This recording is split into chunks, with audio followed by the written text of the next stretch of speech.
ਸਤਿ ਸ਼੍ਰੀ ਅਕਾਲ। ਤੁਸੀਂ ਜੁੜੇ ਹੋਏ ਹੋ ਪੰਜਾਬੀ ਰੇਡੀਓ USA ਦੇ ਨਾਲ ਤੇ ਮੈਂ ਹਾਂ ਪ੍ਰਵੀਨ ਸ਼ਰਮਾ ਲੈ ਕੇ ਹਾਜ਼ਰ ਹਾਂ program update California. Update California program ਦੇ ਵਿੱਚ ਕਈ ਅਹਿਮ ਤੇ ਕਈ ਖਾਸ ਖਬਰਾਂ ਨੂੰ ਲੈ ਕੇ ਚਰਚਾ ਕਰਨ ਦੇ ਲਈ ਜੁੜ ਚੁੱਕੇ ਨੇ ਹਰਜੋਤ ਸਿੰਘ ਖਾਲਸਾ ਜੀ। ਹਰਜੋਤ ਸਿੰਘ ਜੀ, ਸਤਿ ਸ਼੍ਰੀ ਅਕਾਲ, ਸਵਾਗਤ ਹੈ ਜੀ ਪ੍ਰੋਗਰਾਮ ਦੇ ਵਿੱਚ। ਸਤਿ ਸ਼੍ਰੀ ਅਕਾਲ, ਧੰਨਵਾਦ ਜੀ ਆਇਆਂ ਨੂੰ। ਪੰਜਾਬੀ ਰੇਡੀਓ USA ਦੇ ਜਿੰਨੇ ਵੀ ਸਰੋਤੇ ਸਾਡੇ ਸਾਰੇ ਹੀ AM ਸਟੇਸ਼ਨਸ, FM ਸਟੇਸ਼ਨਸ, ਘਰਾਂ ਦੇ ਵਿੱਚ ਰੇਡੀਓ ਸੈਟਸ ਦੇ ਰਾਹੀਂ, ਟੈਲੀਫੋਨ ਦੇ ਰਾਹੀਂ, ਫੇਸਬੁੱਕ, YouTube ਤੇ ਲਾਈਵ ਦੇਖ ਰਹੇ ਹੋ, ਸੁਣ ਰਹੇ ਹੋ, ਸਾਰਿਆਂ ਨੂੰ ਜੀ ਆਇਆਂ ਨੂੰ ਤੇ ਬਹੁਤ ਹੀ ਪਿਆਰ ਤੇ ਸਤਿਕਾਰ ਭਰੀ ਸਤਿ ਸ਼੍ਰੀ ਅਕਾਲ। ਸਰੋਤਿਓ, ਅੱਜ ਸਤੰਬਰ ਦੀ 23 ਤਰੀਕ ਆ ਤੇ ਦਿਨ ਸੋਮਵਾਰ ਆ। ਤੁਹਾਡੇ ਲਈ ਸ਼ਾਮ ਦਾ ਅਪਡੇਟ ਕੈਲੀਫੋਰਨੀਆ ਪ੍ਰੋਗਰਾਮ ਲੈ ਕੇ ਹਾਜ਼ਰ ਹੋਏ ਆ ਜੀ। ਅਪਡੇਟ ਕੈਲੀਫੋਰਨੀਆ ਪ੍ਰੋਗਰਾਮ ਨੂੰ ਸਪਾਂਸਰ ਕਰਦੇ ਨੇ ਖਾਲਸਾ ਇੰਸ਼ੋਰੈਂਸ ਏਜੰਸੀ ਵਾਲੇ, ਜਿਨ੍ਹਾਂ ਤੋਂ ਤੁਸੀਂ ਹਰ ਤਰੀਕੇ ਦੀ ਇੰਸ਼ੋਰੈਂਸ ਲੈ ਸਕਦੇ ਹੋ। ਇੰਸ਼ੋਰੈਂਸ ਬਾਰੇ ਪਤਾ ਕਰਨ ਦੇ ਲਈ ਇਹਨਾਂ ਦਾ ਨੰਬਰ ਹੈ 468-272-2500। ਇਹ 1992 ਤੋਂ ਲਗਾਤਾਰ ਇੰਸ਼ੋਰੈਂਸ ਬਿਜ਼ਨਸ ਦੇ ਵਿੱਚ ਸ਼ਾਨਦਾਰ ਸੇਵਾਵਾਂ ਦੇ ਰਹੇ ਨੇ ਤੇ ਅਮਰੀਕਾ ਭਰ ਦੇ ਵਿੱਚ ਇੰਸ਼ੋਰੈਂਸ ਕਰਦੇ ਨੇ। ਓਬਾਮਾ ਕੇਅਰ, ਮੈਡੀਕੇਅਰ ਜਾਂ ਫਿਰ ਕਵਰਡ ਕੈਲੀਫੋਰਨੀਆ ਬਾਬਤ ਪਾਲਿਸੀ ਕਰਵਾਉਣ ਦੇ ਲਈ, ਸਲਾਹ ਲੈਣ ਦੇ ਲਈ ਅੱਜ ਹੀ ਕਾਲ ਕਰੋ 468-272-2500 ਤੇ। ਟਰਕੀਅਨ ਇਮੀਗ੍ਰੇਸ਼ਨ ਲਾ ਫਰਮ ਵਾਲੇ, ਜੇ ਟਰਕੀਆਨਾ, ਟੌਨੀ ਟਰਕੀਆਨਾ ਦੇ ਨਾਲ ਤੁਸੀਂ US ਇਮੀਗ੍ਰੇਸ਼ਨ ਬਾਬਤ ਕੋਈ ਵੀ ਸਲਾਹ ਕਰਨੀ ਹੈ ਤੇ ਇਹਨਾਂ ਦਾ ਨੰਬਰ ਹੈ 415-909-0503। Gurbachan Singh Nagra Sacramento, Sarabjit Singh Kulwinder Singh, Surjit Singh Chahal Yuba City, Gurdev Singh Sohal Antelope, Sarabjit Singh ਤੇ ਪਰਿਵਾਰ ਐਲਗਰੋਵ, ਕਮਲਜੀਤ ਸਿੰਘ ਮੱਖਣ ਦੌਲਤਪੁਰੀ ਮੈਂਟਿਕਾ, ਬਿਸਲਾ ਪਰਿਵਾਰ ਫਰੈਜ਼ਨੋ ਤੇ ਕੁਲਦੀਪ ਸਿੰਘ ਸੰਘਾ, ਧਰਮ ਸਿੰਘ ਸੰਘਾ ਬੇਕਰਸਫੀਲਡ ਤੋਂ। ਇਹਨਾਂ ਸਾਰੇ ਹੀ ਸਪਾਂਸਰਸ ਦਾ ਬਹੁਤ ਬਹੁਤ ਧੰਨਵਾਦ। ਤੇ ਜੇਕਰ ਤੁਸੀਂ ਵੀ ਪੰਜਾਬੀ ਰੇਡੀਓ USA ਦੇ ਇਹਨਾਂ ਪ੍ਰੋਗਰਾਮਾਂ ਨੂੰ ਸਪਾਂਸਰ ਕਰਨਾ ਚਾਹੁੰਦੇ ਹੋ ਤਾਂ ਸਟੂਡੀਓ ਦਾ ਨੰਬਰ ਹੈ 468-272-5200 ਜੀ। ਅੱਜ ਦੀਆਂ ਖਬਰਾਂ ਵੱਲ ਚੱਲੀਏ ਤੇ ਇਜ਼ਰਾਈਲ ਵਾਲੇ ਧੜਾ ਧੜ ਲੈਬਨਾਨ ਦੇ ਵਿੱਚ ਅਟੈਕ ਕਰ ਰਹੇ ਆ। ਸਵੇਰੇ ਤੁਹਾਡੇ ਨਾਲ ਖਬਰਾਂ ਸਾਂਝੀਆਂ ਕੀਤੀਆਂ ਸੀ। ਉਸ ਤੋਂ ਬਾਅਦ ਜਿਹੜੀ ਅਪਡੇਟ ਹੋਈ ਆ, ਹੁਣ ਤੱਕ 492 ਲੋਕ ਮਾਰੇ ਜਾ ਚੁੱਕੇ ਹੈਗੇ ਆ ਲੈਬਨਾਨ ਦੇ ਵਿੱਚ, ਜਿਨ੍ਹਾਂ ਦੇ ਵਿੱਚ 35 ਬੱਚੇ ਆ ਤੇ ਕੁਛ ਜਿਹੜੀਆਂ ਲੇਡੀਜ਼ ਹੈਗੀਆਂ। 1645 ਦੇ ਕਰੀਬ ਲੋਕ ਜਿਹੜੇ ਆ ਉਹ ਫੱਟੜ ਹੋ ਚੁੱਕੇ ਹੈਗੇ ਆ। ਪੂਰੀ ਦੁਨੀਆ ਜਿਹੜਾ ਆ ਇਸ ਦਾ ਕ੍ਰਿਟਿਸਿਜ਼ਮ ਕਰ ਰਹੀ ਹੈਗੀ ਆ। ਯੂਨਾਈਟਿਡ ਨੇਸ਼ਨਸ ਨੇ ਕਾਲ ਕੀਤਾ ਹੈ ਤੇ ਇਮੀਡੀਏਟਲੀ ਇਸ ਨੂੰ ਬੰਦ ਕੀਤਾ ਜਾਵੇ। ਇਹਦੇ ਨਾਲ ਜਿਹੜਾ ਪੂਰੇ ਦਾ ਪੂਰਾ ਏਰੀਆ ਆ ਉਹ ਜੰਗ ਵਾਲਾ ਮੈਦਾਨ ਬਣ ਸਕਦਾ ਹੈਗਾ। ਫਰਾਂਸ ਨੇ ਵੀ ਇਹ ਕਿਹਾ ਵੀ ਐਮਰਜੈਂਸੀ ਜਿਹੜੀ ਆ UN ਦੀ ਸਿਕਿਉਰਿਟੀ ਕਾਉਂਸਲ ਦੀ ਮੀਟਿੰਗ ਲੈਬਨਾਨ ਦੇ ਵਿੱਚ ਰੱਖੀ ਜਾਵੇ ਤੇ ਇਸ ਜੰਗ ਨੂੰ ਰੋਕਿਆ ਜਾਵੇ। ਤੁਹਾਨੂੰ ਪਤਾ ਹੀ ਆ, ਸਵੇਰੇ ਅਸੀਂ ਕਾਫੀ ਐਕਸਪਲੇਨ ਕੀਤਾ ਸੀ ਕਿਸ ਤਰ੍ਹਾਂ ਲੈਬਨਾਨ ਦੇ ਵਿੱਚ ਪਹਿਲਾਂ ਜਿਹੜੇ ਆ ਉਹ ਪੇਜਰਸ, ਫਿਰ ਉੱਥੇ ਜਿਹੜੀ ਬੰਬਾਰਡਮੈਂਟ ਕੀਤੀ ਗਈ ਆ। ਬਹੁਤ ਹੀ ਜਿਹੜੀ ਸਿਚੁਏਸ਼ਨ ਆ ਲੈਬਨਾਨ 'ਚ ਇਸ ਟਾਈਮ ਮਾੜੀ ਬਣੀ ਹੋਈ ਹੈਗੀ ਆ। ਜੀ ਜੀ, ਬਿਲਕੁਲ। ਅਗਲੀ ਖਬਰ ਦੇ ਵੱਲ ਵਧੀਏ ਤੇ ਆਪਾਂ ਗੱਲ ਕਰੀਏ ਇੱਕ ਅਜਿਹੀ ਕਹਾਣੀ ਦੀ ਜਿਸ ਕਹਾਣੀ ਨੂੰ ਜਾਂ ਜਿਹੜੇ ਬੰਦੇ ਨਾਲ ਵਾਪਰੀ ਹੈ, ਜਦੋਂ ਉਹਦੇ ਤੇ ਆਪਾਂ ਗੱਲ ਕਰਦੇ ਹਾਂ ਤੇ ਉਹਨੂੰ ਸ਼ਾਇਦ ਕਿਸੇ ਨੂੰ ਵੀ ਉਸ ਤੇ ਇਤਬਾਰ ਨਾ ਆਵੇ। ਕੈਲੀਫੋਰਨੀਆ ਦੇ ਵਿੱਚੋਂ ਇੱਕ ਬੱਚਾ 1951 ਦੇ ਵਿੱਚ ਲਾਪਤਾ ਹੁੰਦਾ ਹੈ। ਉਹਨੂੰ ਲਾਪਤਾ ਹੋਣ ਤੋਂ ਬਾਅਦ 7 ਦਹਾਕਿਆਂ ਬਾਅਦ ਉਹ ਆਪਣੇ ਪਰਿਵਾਰ ਤੋਂ ਮਿਲਦਾ ਹੈ। ਆਕਲੈਂਡ ਦੀ ਇਹ ਕਹਾਣੀ ਹੈ ਜਿੱਥੋਂ ਇੱਕ ਬੱਚਾ 21 ਫਰਵਰੀ 1951 ਨੂੰ ਆਪਣੇ ਵੱਡੇ ਭਰਾ ਦੇ ਨਾਲ ਖੇਡ ਰਿਹਾ ਸੀਗਾ ਤੇ ਉਸ ਤੋਂ ਬਾਅਦ ਉਹਨੂੰ ਉੱਥੇ ਇੱਕ ਬੀਬੀ ਨੇ ਅਲਬੀਨੋ ਨੂੰ, ਜਿਹੜਾ ਉਹ ਵੈਸਟ ਆਕਲੈਂਡ ਦੇ ਇੱਕ ਪਾਰਕ ਤੋਂ ਇਹ ਕਹਿ ਕੇ ਕਿ ਮੈਂ ਤੈਨੂੰ ਕੈਂਡੀ ਦਿਆਂਗੀ, ਤੇ ਉਸ ਤੋਂ ਬਾਅਦ ਉਹਨੂੰ ਉੱਥੋਂ ਚੁੱਕ ਲਿਆ। ਬਾਅਦ ਦੇ ਵਿੱਚ ਪਤਾ ਲੱਗਿਆ ਕਿ ਇਹ ਜਿਹੜਾ ਐਲਬੀਨੋ ਆ ਉਹ ਉਸ ਨੂੰ ਲੱਭਣ ਦੇ ਯਤਨ ਕੀਤੇ। ਹੁਣ ਜਿਹੜੇ ਵੀ ਪਰਿਵਾਰ ਦੇ ਵਿੱਚੋਂ ਕੋਈ ਬੱਚਾ ਲਾਪਤਾ ਹੁੰਦਾ ਤੇ ਉਹਨੂੰ ਲੱਭਣ ਦੀ ਕੋਸ਼ਿਸ਼ ਹੁੰਦੀ ਆ ਤੇ ਪਰ ਉਸ ਤੋਂ ਬਾਅਦ ਉਹ ਨਹੀਂ ਲੱਭਿਆ। ਹੁਣ 7 ਦਹਾਕਿਆਂ ਬਾਅਦ ਜਦੋਂ ਉਹ ਆਪਣੇ ਪਰਿਵਾਰ ਦੇ ਬਾਰੇ ਖੋਜ ਕਰ ਰਿਹਾ ਸੀ, ਜਦੋਂ ਆਪਣੇ ਪਰਿਵਾਰ ਦੇ ਬਾਰੇ ਜਦੋਂ ਉਹਨੇ ਆਪਣੇ ਵੰਸ਼ ਟੈਸਟ ਜਾਂ ਪੁਰਾਣੀਆਂ ਫੋਟੋਆਂ, ਅਖਬਾਰਾਂ ਦੀਆਂ ਕਲਿੱਪਾਂ ਦੀ ਮਦਦ ਦੇ ਨਾਲ ਉਹਨੂੰ ਲੱਭਿਆ ਗਿਆ ਤੇ ਦੱਸਿਆ ਗਿਆ ਕਿ ਬੇ ਏਰੀਏ ਦਾ ਇੱਕ ਨਿਊਜ਼ ਗਰੁੱਪ ਉਹਨੇ ਦੱਸਿਆ ਕਿ ਆਕਲੈਂਡ ਦੇ ਵਿੱਚ ਲੂਇਸ ਅਰਮਾਂਡੋ ਐਲਬੀਨੋ ਦੀ ਭਤੀਜੀ ਜਿਹੜੀ ਆ ਉਹਨੇ FBI ਦੀ ਸਹਾਇਤਾ ਦੇ ਨਾਲ ਤੇ ਜਸਟਿਸ ਡਿਪਾਰਟਮੈਂਟ ਦੀ ਸਹਾਇਤਾ ਦੇ ਨਾਲ ਉਹਨੂੰ ਲੱਭਿਆ, ਆਪਦੇ ਚਾਚੇ ਨੂੰ। ਅਲਬੀਨੋ ਇਸ ਟਾਈਮ ਇੱਕ ਪਿਤਾ ਤੇ ਇੱਕ ਦਾਦਾ ਬਣ ਚੁੱਕਿਆ ਤੇ ਇੱਕ ਸੇਵਾ ਮੁਕਤ ਫਾਇਰ ਫਾਈਟਰ ਹੈ। ਉਹਨੇ ਮਰੀਨ ਕੋਰ ਦੇ ਵਿੱਚ ਵੀ ਕੰਮ ਕੀਤਾ ਤੇ ਵੀਅਤਨਾਮ ਦੇ ਵਿੱਚ ਵੀ ਉਹਨੇ ਸੇਵਾ ਕੀਤੀ ਹੈ। ਉਹਦੀ ਜਿਹੜੀ ਭਤੀਜੀ ਹੈ 63 ਸਾਲਾਂ ਦੀ ਹੈ, ਅਲੀਡਾ ਲੈਕਿਨ, ਉਹਦੇ ਮੁਤਾਬਕ ਉਹਨੇ ਅਲਬੀਨੋ ਨੂੰ ਲੱਭ ਲਿਆ ਤੇ ਜੂਨ ਦੇ ਵਿੱਚ ਉਸ ਨੂੰ ਉਸਦੇ ਪਰਿਵਾਰ ਦੇ ਨਾਲ ਕੈਲੀਫੋਰਨੀਆ ਦੇ ਵਿੱਚ ਮਿਲਾਇਆ। ਸੋ ਇਸ ਖਬਰ ਦੀ ਖਾਸੀ ਚਰਚਾ ਹੈ। ਲੂਇਸ ਅਰਮਾਂਡੋ ਐਲਬੀਨੋ ਇਸ ਟਾਈਮ ਜਿਹੜਾ ਉਹ 79 ਸਾਲ ਦਾ ਤੇ ਉਹ ਜਿਹੜਾ ਉਹਦਾ ਭਰਾ ਜਿਹਦੇ ਨਾਲ ਉਹ ਖੇਡਦਾ ਲਾਪਤਾ ਹੋ ਗਿਆ ਸੀਗਾ, ਜਿਹੜਾ 82 ਸਾਲ ਦਾ ਸੀ, ਹੋ ਚੁੱਕਿਆ ਇਸ ਟਾਈਮ। ਉਹ ਕਹਿੰਦੇ ਕਿ 70 ਸਾਲ ਦਾ ਸਮਾਂ ਜਿਹੜਾ ਉਹ ਹੋ ਚੁੱਕਿਆ, ਪਰ ਅੱਜ ਤੱਕ ਉਹਦੇ ਜਿਹੜੇ ਮਨ ਦੇ ਵਿੱਚ ਉਹ ਯਾਦਾਂ ਨੇ ਉਹ ਤਾਜ਼ੀਆਂ ਨੇ। ਤੇ ਉਸ ਤੋਂ ਬਾਅਦ ਉਹਨੇ ਕਿਹਾ ਕਿ ਆਪਦੀ ਭਤੀਜੀ ਦਾ ਵੀ ਜਿਹੜਾ ਉਹ ਧੰਨਵਾਦ ਕੀਤਾ ਕਿ ਉਹਨੇ ਇੰਨੀ ਆਸ ਜਿਹੜੀ ਆ ਉਹ ਨਹੀਂ ਗਵਾਈ ਕਿ ਉਹਨੇ ਮੈਨੂੰ ਲੱਭ ਲਿਆ। ਆਕਲੈਂਡ ਟ੍ਰਿਬਿਊਨ ਆਰਟੀਕਲ ਜਿਹੜਾ ਕਿ ਉਸ ਟਾਈਮ ਰਿਪੋਰਟ ਕੀਤਾ ਗਿਆ ਸੀ ਪੁਲਿਸ ਨੂੰ, ਉਸ ਤੋਂ ਬਾਅਦ ਬਹੁਤ ਸਾਰੇ ਹੋਰ ਅਖਬਾਰਾਂ ਦੇ ਵਿੱਚ ਇਹਨੂੰ ਲੱਭਿਆ ਗਿਆ, ਸੈਨ ਫਰਾਂਸਿਸਕੋ ਬੇ ਤੇ ਹੋਰ ਬਹੁਤ ਸਾਰੇ ਅਖਬਾਰਾਂ ਦੀਆਂ ਕਟਿੰਗਸ ਦੇ ਨਾਲ, ਖਬਰਾਂ ਦੇ ਨਾਲ।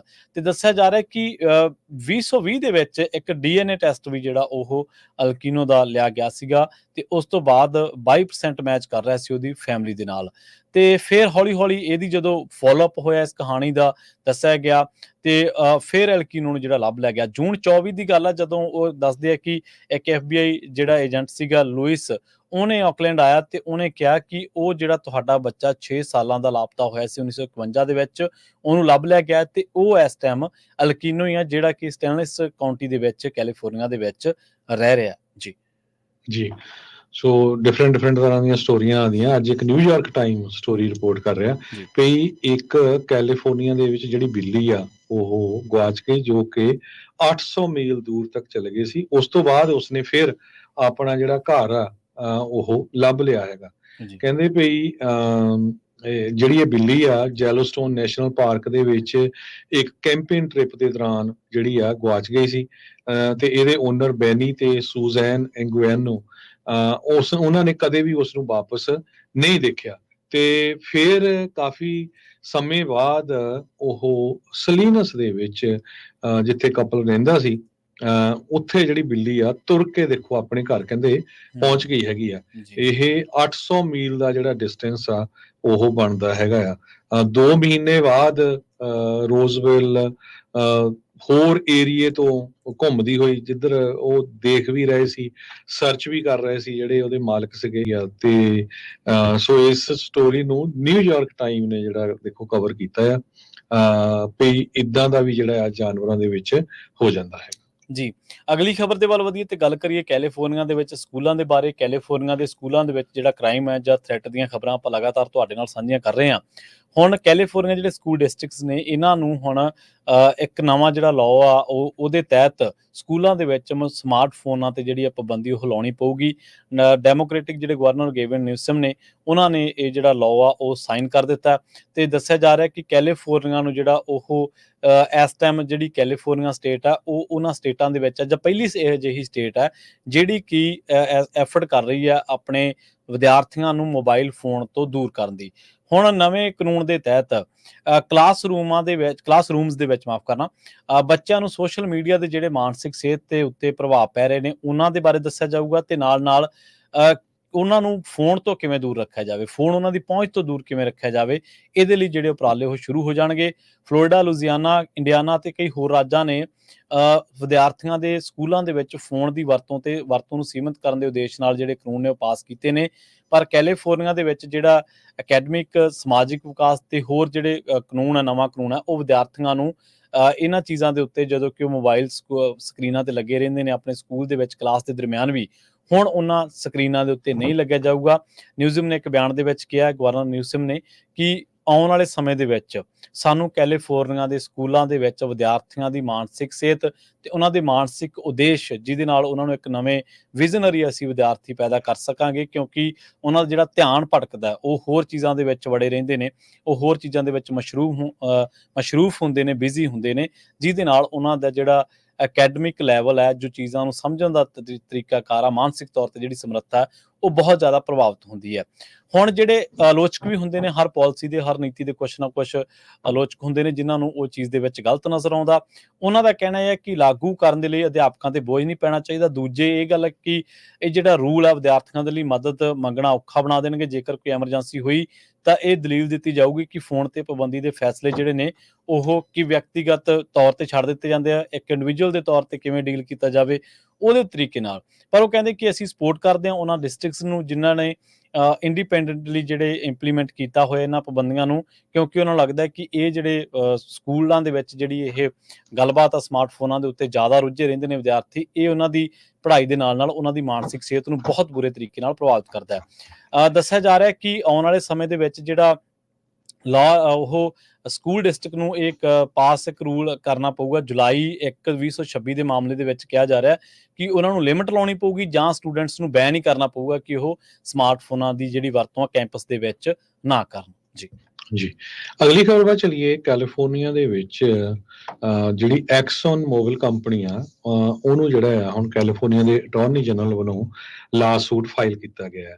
ਕਹਿੰਦੇ ਪਈ ਇਹ ਕੈਲੀਫੋਰਨੀਆ ਦੀ ਜਿਹੜੀ ਕੰਪਨੀ ਆ ਐਕਸਨ ਬਾਲਡੇਜ਼, ਐਕਸਨ ਮੋਬਿਲ, ਇਹਨਾਂ ਨੇ ਇਹ ਕਿਹਾ ਸੀ ਵੀ ਜਿਹੜਾ ਵੀ ਪਲਾਸਟਿਕ ਆ ਅਸੀਂ ਉਹਨੂੰ ਰੀਸਾਈਕਲ ਕਰ ਰਹੇ ਆ। ਇਹ ਬੜਾ ਵਾਇਬਲ ਸੋਲੂਸ਼ਨ ਹੈਗਾ ਪਲਾਸਟਿਕ ਵੇਸਟ ਦੇ ਲਈ।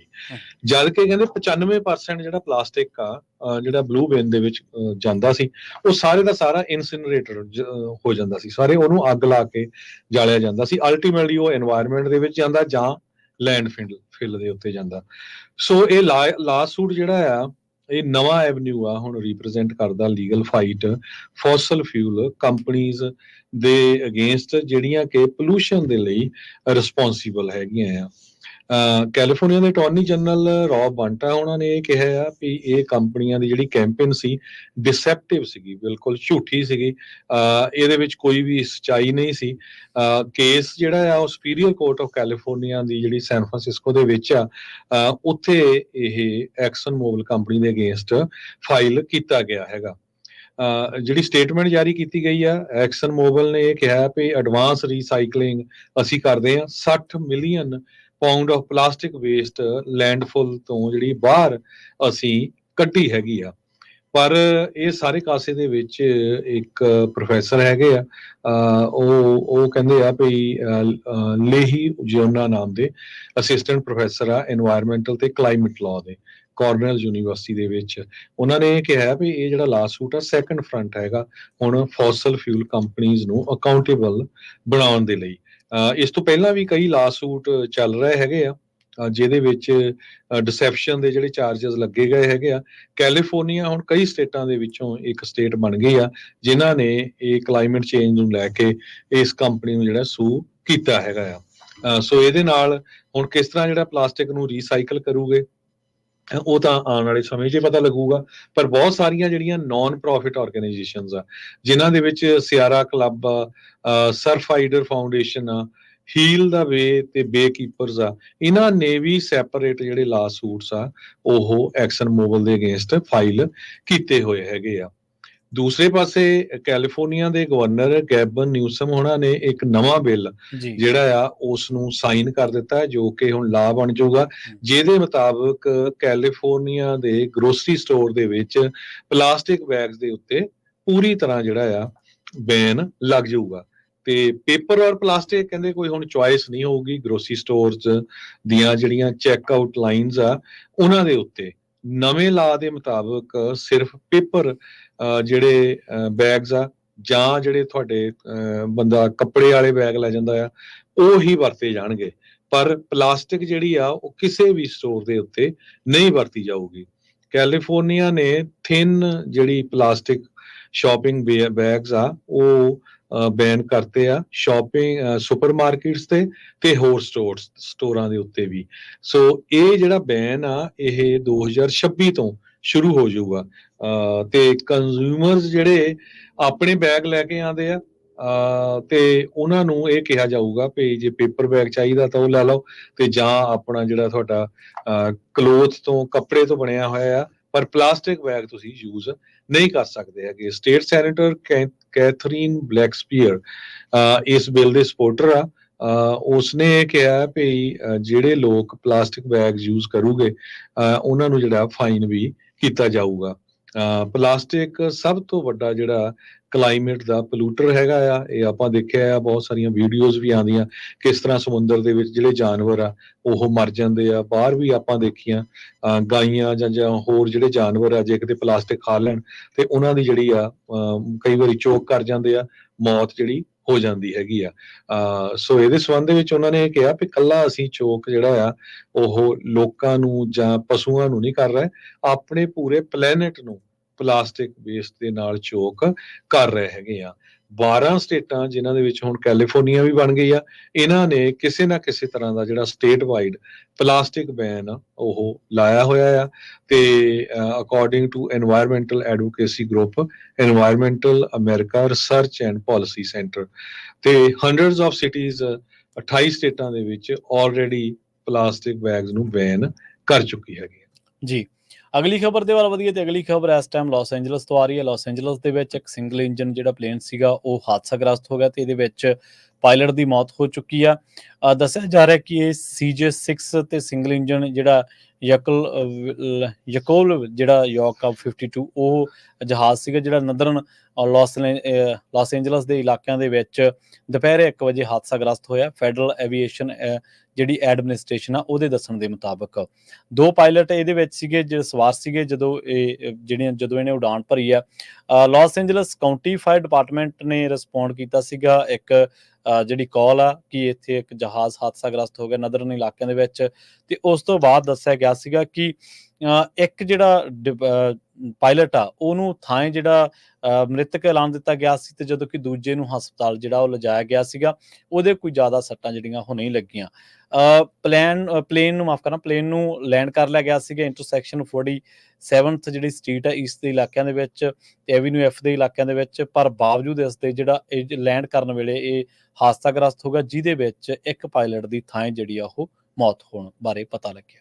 ਜੀ ਅਗਲੀ ਖਬਰ ਵੱਲ ਚਲੀਏ ਤੇ ਨਿਊਯਾਰਕ ਟਾਈਮ ਰਿਪੋਰਟ ਕਰ ਰਹੀ ਆ ਵੀ ਹਜ਼ਾਰਾਂ ਦੀ ਗਿਣਤੀ ਦੇ ਵਿੱਚ ਅਗਸਤ ਤੇ ਸਤੰਬਰ ਮਹੀਨੇ ਦੇ ਵਿੱਚ ਟੈਕਨੋਲੋਜੀ ਸੈਕਟਰ ਦੇ ਵਿੱਚ ਗਲੋਬਲ ਜੌਬਸ ਜਿਹੜੀਆਂ ਆ ਉਹ ਗਈਆਂ ਆ। ਇੱਕ ਤਰ੍ਹਾਂ ਨਾਲ ਬਲੱਡ ਬਾਥ ਜੌਬਸ ਦੇ ਵਿੱਚ ਚੱਲ ਰਿਹਾ ਆ। ਟੈਕ ਵਰਕਰਸ ਵੱਖ-ਵੱਖ ਵੱਡੀਆਂ ਕੰਪਨੀਆਂ ਨੇ ਲੇ ਆਫ ਕਰ ਦਿੱਤੇ ਆ, ਜਿਨ੍ਹਾਂ 'ਚ ਐਮਾਜ਼ੋਨ, ਇੰਟਲ, ਸਿਸਕੋ, ਮਾਈਕਰੋਸਾਫਟ, ਇਹ ਸਾਰੀਆਂ ਕੰਪਨੀਆਂ, ਗੂਗਲ, ਇਹ ਵੀ ਆਉਂਦੀਆਂ ਹੈਗੀਆਂ। layoff.fyi ਦੇ ਵੈਬਸਾਈਟ ਦੇ ਮੁਤਾਬਕ 1,37,500 ਟੈਕ ਵਰਕਰਸ ਲੇ ਆਫ ਹੋ ਚੁੱਕੇ ਆ 400 ਕੰਪਨੀਆਂ ਵੱਲੋਂ ਵਰਲਡ ਵਾਈਡ। ਤੇ ਇੱਕ ਹੋਰ ਜਿਹੜਾ ਟਰੈਕਰ ਹੈਗਾ ਆ ਵੈਬਸਾਈਟ ਟਰੂ ਅਪ, ਉਹਨਾਂ ਦੇ ਮੁਤਾਬਕ 2,15,402 ਲੋਕ ਲੇ ਆਫ ਹੋ ਚੁੱਕੇ ਹੈਗੇ ਆ। ਅਗਸਤ ਪਹਿਲੀ ਨੂੰ ਇੰਟਲ ਨੇ ਅਨਾਉਂਸ ਕੀਤਾ ਸੀ ਵੀ 15% ਵਰਕ ਫੋਰਸ ਉਹਨਾਂ ਦੀ, ਜੋ ਕਿ 15,000 ਤੋਂ ਲੈ ਕੇ 19,000 ਵਰਕਰ ਬਣਦਾ ਆ, ਉਹ ਜਨਵਰੀ ਪਹਿਲੀ 2025 ਤੋਂ ਲੇ ਆਫ ਕਰ ਦੇਣਗੇ। ਐਪਲ ਨੇ ਵੀ 100 ਤੋਂ ਵੱਧ ਜਿਹੜੀਆਂ ਲੇ ਆਫਸ ਆ ਉਹ ਕੀਤੀਆਂ ਹੈਗੀਆਂ। ਸਤੰਬਰ ਮਹੀਨੇ ਦੇ ਵਿੱਚ IT ਹਾਰਡਵੇਅਰ ਕੰਪਨੀ ਸਿਸਕੋ ਨੇ ਅਨਾਉਂਸ ਕੀਤਾ ਸੀ 5600 ਵਰਕਰ, ਜੋ ਕਿ 7% ਉਹਨਾਂ ਦੀ ਵਰਕਫੋਰਸ ਬਣਦਾ ਹੈ, ਉਹ ਲੇ ਆਫ ਕਰ ਦਿੱਤੇ ਆ। ਮਾਈਕਰੋਸਾਫਟ ਨੇ ਇਹ ਕਿਹਾ ਵੀ 650 ਦੇ ਕਰੀਬ ਜਿਹੜੇ ਉਹਨਾਂ ਦੇ EMPLOYEES ਆ, ਉਹਨਾਂ ਦੀ Xbox ਡਿਵੀਜ਼ਨ ਦੇ ਵਿੱਚ ਆ, ਉਹਨਾਂ ਨੂੰ ਲੇ ਆਫ ਕਰ ਦਿੱਤਾ ਹੈਗਾ। IBM ਨੇ ਪੂਰੀ ਦੀ ਪੂਰੀ ਇੱਕ ਉਹਨਾਂ ਦੀ ਰਿਸਰਚ ਤੇ ਡਿਵੈਲਪਮੈਂਟ ਡਿਵੀਜ਼ਨ ਜਿਹੜੀ ਚਾਈਨਾ 'ਚ ਆ, ਉਹਨਾਂ ਨੇ 1000 ਬੰਦਾ 2024 ਦੇ ਵਿੱਚ ਲੇ ਆਫ ਕਰ ਦਿੱਤਾ ਹੈਗਾ। ਇਹ ਸੋ ਜਿਹੜੀਆਂ ਮੈਂ ਕੰਪਨੀਆਂ ਦੇ ਨਾਂ ਤੁਹਾਡੇ ਨਾਲ ਸਾਂਝੇ ਕੀਤੇ ਆ, ਇਹ ਵੱਡੀਆਂ ਕੰਪਨੀਆਂ ਆ। ਇਸ ਸਾਲ ਗੂਗਲ ਨੇ ਮਾਸ ਲੇ ਆਫ ਕੀਤੀ ਸੀ 12,000 ਦੇ ਕਰੀਬ ਵਰਕਰਸ, ਤਾਂ ਕਿ ਉਹ ਆਪਣੀ ਜਿਹੜੀ ਆ ਜਿਹੜੀ ਲਾਸ ਆ ਉਸ ਨੂੰ ਘੱਟ ਕਰ ਸਕਣ। ਡੈਲ, IBM, ਐਪਲ, ਇਹ ਸਾਰੇ ਜਿਹੜੀਆਂ ਕੰਪਨੀਆਂ ਆ, ਇਹਨਾਂ ਨੇ ਟੈਕਨੋਲੋਜੀ 'ਚ ਲੋਕਾਂ ਨੂੰ ਲੇ ਆਫ ਕੀਤਾ ਆ। ਆਟੋਮੋਟਿਵ ਕੰਪਨੀ ਸਟੈਲੈਂਟਿਸ, ਉਹਨਾਂ ਨੇ ਅਨਾਉਂਸ ਕੀਤਾ 2500 ਵਰਕਰਸ ਉਹ ਲੇ ਆਫ ਕਰਨ ਜਾ ਰਹੇ ਹੈਗੇ ਆ। ਸੋ ਇੱਕ ਨਵਾਂ ਰਿਪੋਰਟ ਆਈ ਹੈ ਜ਼ਿਪ ਰਿਕਰੂਟਰ ਦੇ ਮੁਤਾਬਕ, ਉਹਨਾਂ ਨੇ ਕਿਹਾ ਕਿ ਹਰ ਇੱਕ ਇੰਡਸਟਰੀ ਦੇ ਵਿੱਚ, ਰੀਟੇਲ ਤੋਂ ਲੈ ਕੇ ਮੈਨੂਫੈਕਚਰਿੰਗ ਦੇ ਵਿੱਚ ਮੈਸਿਵ ਕੱਟਸ ਹੋ ਰਹੇ ਆ, ਤੇ ਤਨਖਾਹਾਂ ਦੇ ਵਿੱਚ ਵੀ ਕੱਟ ਹੋ ਰਹੇ ਆ, ਤੇ ਲੋਕਾਂ ਨੂੰ ਲੇ ਆਫ ਵੀ ਜਿਹੜਾ ਆ ਕੀਤਾ ਜਾ ਰਿਹਾ ਹੈਗਾ। ਜੀ ਅਗਲੀ ਜਿਹੜੀ ਖਬਰ ਆ ਲਾਸ ਐਂਜਲਸ ਤੋਂ ਆ ਰਹੀ ਹੈ। ਲਾਸ ਐਂਜਲਸ ਦੇ ਵਿੱਚ ਜਿਹੜੀ Los Angeles county department public health, ਉਹਨੇ ਵਾਰਨਿੰਗ ਦਿੱਤੀ ਹੈ ਕਿ ਐਮਪੌਕਸ ਦੇ ਜਿਹੜੇ ਕੇਸਿਸ ਆ ਉਹ ਲਗਾਤਾਰ ਵੱਧ ਰਹੇ ਆ ਲਾਸ ਐਂਜਲਸ ਏਰੀਆ ਦੇ ਵਿੱਚ, ਤੇ ਦੱਸਿਆ ਜਾ ਰਿਹਾ ਕਿ ਉਹ ਲੋਕ ਜਿਨ੍ਹਾਂ ਨੇ ਵੈਕਸੀਨੇਸ਼ਨ ਨਹੀਂ ਲਈ ਹੋਈ, ਜਿਹੜੇ ਵੈਕਸੀਨੇਟਡ ਨਹੀਂ ਹੈਗੇ, ਉਹਨਾਂ ਦੇ ਜ਼ਿਆਦਾ ਚਾਂਸਸ ਹੈ ਕਿ ਉਹ ਇਹਦੇ ਪ੍ਰਭਾਵ ਦੇ ਵਿੱਚ ਆ ਜਾਣ। ਪਬਲਿਕ ਹੈਲਥ ਨੇ ਅਨਾਉਂਸ ਕੀਤਾ ਕਿ 52 ਨਵੇਂ ਕੇਸ ਸਾਹਮਣੇ ਆਏ ਨੇ LA ਕਾਉਂਟੀ ਦੇ ਵਿੱਚ ਪਿਛਲੇ 4 ਹਫ਼ਤਿਆਂ ਦੇ ਦੌਰਾਨ, ਤੇ ਇਸੇ ਵਿੱਚ ਦੱਸਿਆ ਗਿਆ ਕਿ ਇਹ ਜਿਹੜੇ ਨੇ ਇਹ 2 ਗੁਣਾ ਨੇ ਜਿਹੜੇ ਪਿਛਲੇ 4 ਹਫ਼ਤੇ ਲੰਘੇ ਉਹਦੇ ਵਿੱਚ, ਜਾਣੀ ਕਿ ਉਦੋਂ ਜਿਹੜੀ ਕੇਸਾਂ ਦੀ ਗਿਣਤੀ ਸੀਗੀ ਉਹ ਤਕਰੀਬਨ 25-26 ਦੇ ਕਰੀਬ ਸੀ, ਤੇ ਹੁਣ 52 ਤੋਂ ਵੱਧ ਦੱਸੀ ਗਈ ਹੈ। 70% ਇਹਨਾਂ ਦੇ ਵਿੱਚ ਉਹ ਲੋਕ ਨੇ ਜਿਹੜੇ ਵੈਕਸੀਨੇਟਡ ਨਹੀਂ ਸੀਗੇ, ਜਿਨ੍ਹਾਂ ਨੇ ਐਮਪੌਕਸ ਦੇ ਲਈ ਵੈਕਸੀਨੇਸ਼ਨ ਨਹੀਂ ਸੀ ਲਈ ਹੋਈ। ਪਬਲਿਕ ਹੈਲਥ ਅਫੀਸ਼ੀਅਲਸ ਨੇ ਕਿਹਾ ਕਿ ਜਿਹੜੇ ਲੋਕ ਉਹ ਲੋਕ ਹਾਈ ਰਿਸਕ ਤੇ ਨੇ, ਜਿਹੜੇ ਕਿ ਜਿਨ੍ਹਾਂ ਨੇ 2 ਡੋਜ਼ਸ ਦੀ ਜਿਹੜੀ ਵੈਕਸੀਨੇਸ਼ਨ ਆ ਉਹ ਨਹੀਂ ਲਈ ਹੋਈ। ਸੈਕਿੰਡ ਡੋਜ਼ ਜਿਹੜੀ ਜੇ ਕਿਸੇ ਨੇ 1 ਡੋਜ਼ ਲਈ ਹੋਈ ਹੈ ਤਾਂ ਉਹਦੇ ਲਈ ਸੈਕਿੰਡ ਡੋਜ਼ ਬਹੁਤ ਜ਼ਰੂਰੀ ਹੈ, ਜਿਹੜੀ ਕਿ ਐਮਪੌਕਸ ਤੋਂ ਬਚਾਅ ਕਰ ਸਕਦੀ ਹੈ। ਜੀ ਤੇ ਜਾਂਦੇ ਆਪਾਂ ਸਟਾਕ ਮਾਰਕੀਟ ਦੀ ਗੱਲ ਕਰਦੇ ਜਾਈਏ, ਤੇ ਅੱਜ ਡਾਓ ਜੋਨ ਇੰਡਸਟਰੀਅਲ ਜਿਹੜਾ ਆ ਉਹ ਥੋੜਾ ਜਿਹਾ ਅੱਪ ਗਿਆ 0.1%। S&P ਇੰਡੈਕਸ ਵੀ ਥੋੜਾ ਅੱਪ ਗਿਆ 0.2% ਤੇ ਰੈਕੋਰਡ ਬਣਿਆ ਹੈਗਾ। ਤੇ ਇਸੇ ਤਰ੍ਹਾਂ ਟੈਕਸ ਹੈ ਵੀ ਜਿਹੜਾ ਨੈਸਡੈਕ ਆ ਉਹ ਵੀ 0.1% ਅੱਪ ਗਿਆ ਹੈ। ਜੀ, ਇਸੇ ਤਰ੍ਹਾਂ ਜੇਕਰ ਕਰੰਸੀ ਦੀ ਗੱਲ ਕਰੀਏ ਤਾਂ ਅੱਜ ਇੱਕ US$ ਦੀ ਕੀਮਤ ਕੈਨੇਡਾ ਦੇ $1.35 ਦੇ ਬਰਾਬਰ, ਇੰਡੀਆ ਦੇ $83.54 ਦੇ ਬਰਾਬਰ ਤੇ ਪਾਕਿਸਤਾਨ ਦੇ $278.10 ਦੇ ਬਰਾਬਰ ਇੱਕ US$ ਦੀ ਕੀਮਤ ਰਹੀ ਹੈ। ਜੀ, ਸੋ ਇੱਥੇ ਹੀ ਆਪਾਂ ਸਰੋਤਿਆਂ ਤੋਂ ਇਜਾਜ਼ਤ ਲੈਂਦੇ ਹਾਂ। ਮੇਰੇ ਹਰਜੋਤ ਸਿੰਘ ਵੱਲੋਂ ਤੇ ਪ੍ਰਵੀਨ ਸ਼ਰਮਾ ਵੱਲੋਂ ਤੁਹਾਨੂੰ ਸਾਰਿਆਂ ਨੂੰ ਬਹੁਤ ਹੀ ਪਿਆਰ ਤੇ ਸਤਿਕਾਰ ਭਰੀ ਸਤਿ ਸ੍ਰੀ ਅਕਾਲ ਤੇ ਸੁਣਦੇ ਰਹੋ ਪੰਜਾਬੀ ਰੇਡੀਓ US।